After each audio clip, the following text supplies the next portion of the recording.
Part 17, who the fuck did I marry?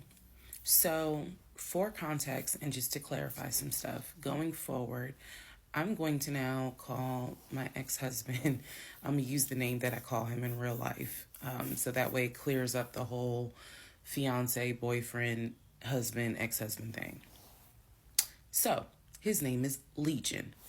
Anyone that knows me will tell you that is what I call him. So Legion and I, when I left off at part 16, part 15, Legion and I got married January 5th of 2021. For the first 2 weeks, things were fine. We got into like a routine, basically. I would go to work, he would go to work. He was still leaving the house at around 6:15 every morning. He was still on the phone with his brother, the one that lived in Philly, every morning. That was their time to talk. From what I was told, the brother got off work. I guess he must have worked the third shift. And so he was getting off work as Legion was getting ready to go to work. So that was the perfect time for them to talk. He would talk to his brother in Baltimore and the brother in Augusta. Pretty much, just a quick phone call here and there, if not every day, every other day. So everything was pretty much the same. I would talk to my mom almost every day. I would talk to my aunt almost every day. So it was nothing to kind of, that's weird.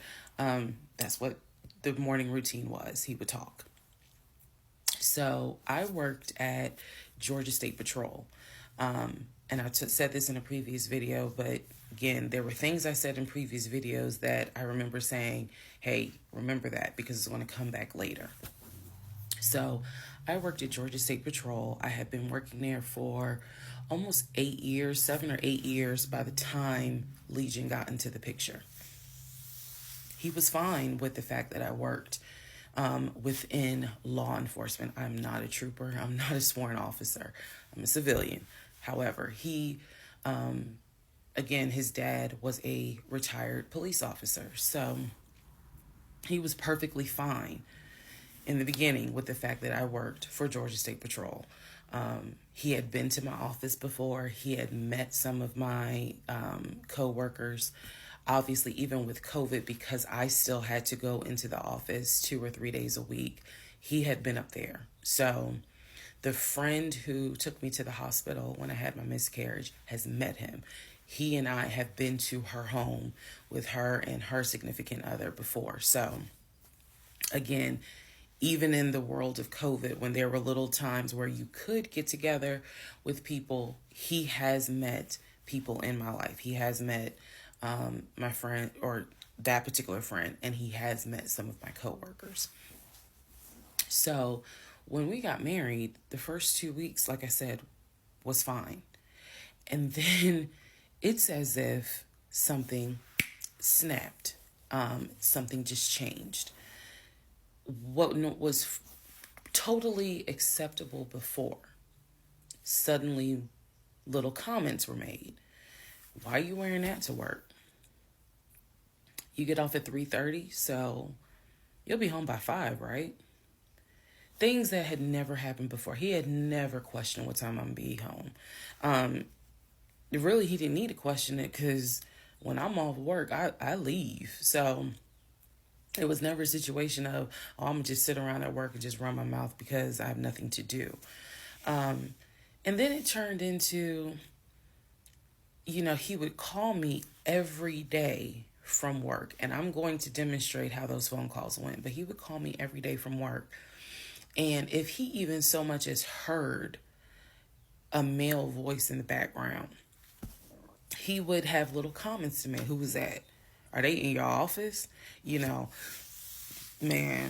I never know who's around you, because it seemed like every time I call you, I have the hiccups, sorry. It seems like every time I call you, there's some man around. And I'm just like, at first I kind of shrugged it off. I laughed it off because it really, truly was absurd to me. But then it became a bit more frequent. And so I really just didn't feed into it because I'm like, I don't know if this is some insecurity. I don't know if this is jealousy because nothing has ever been done to make you feel any sort of insecure type of way. I've never entertained another guy, never flirted with another guy. Like, I don't know where this is coming from. So it is also important to note we got married January 5th. Things started changing around 2 weeks later. And the reason why I know it's 2 weeks is because I had recorded an audio diary on January 21st is the date of the audio diary. And I talk about how maybe I had unrealistic expectations because it seemed as if things were changing with he and I. So 2 weeks pass. He starts making little comments. End of January comes. He informs me that he wants to start looking for a house again. I had no real desire to go through that process. So what he decides is that he's going to look for a house for us using his friend, the realtor, the one I did not meet. So he tells me that he and his friend have been talking and he's going to start looking at houses. And what he's going to do is basically, if he feels like it's a house I would like, then he wants to show it to me because he feels like, I know that your attitude really isn't, you're in the mood to look for a house. So I'm going to start looking. And then if I think it's a great house, then, you can come see it. And I remember thinking, that's not going to work.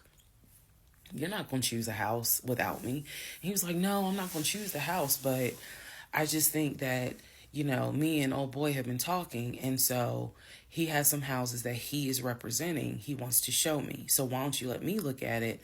And if it's worth the time, then I'll bring you to look at it. So he already had some sort of plan in place after talking to his friend about how he's going to start looking at houses. This is the end of January 2021. So I kind of threw my hands in the air and was just like, whatever, because I'm not getting emotionally involved in looking at houses. And for me, that's kind of what it was. I felt like I would see a house, I could picture us living there, and then it gets snatched away somehow, some way. I didn't want to go through that. So the reaction that he wanted, which was for me to throw a fit, I did not do. I was just like, okay, all right. Like, I trust you. And remember that I said the reaction he wanted, because that's going to come back later. So he started looking at houses. Funny enough, the houses that he looked at, none of them I actually saw. But he would call me and say, I'm at this house in Sandy Springs with the realtor friend. Apparently his realtor friend's name was Scott, not to be confused with the other Scott, the one that was actually helping us, that dropped us as clients. I want to make that clear. There were two Scotts.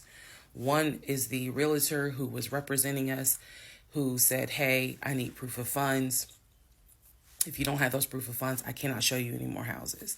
The other Scott is his friend, who he had talked to on the phone at least 50 to 100 times in front of me. That's the Scott that he said is going to show me this house in Sandy Springs. Apparently the house was like $800,000. So he was like, I think that if I like the house, then I'm gonna bring you out here so you can see it. All right. Now let's go into part 18.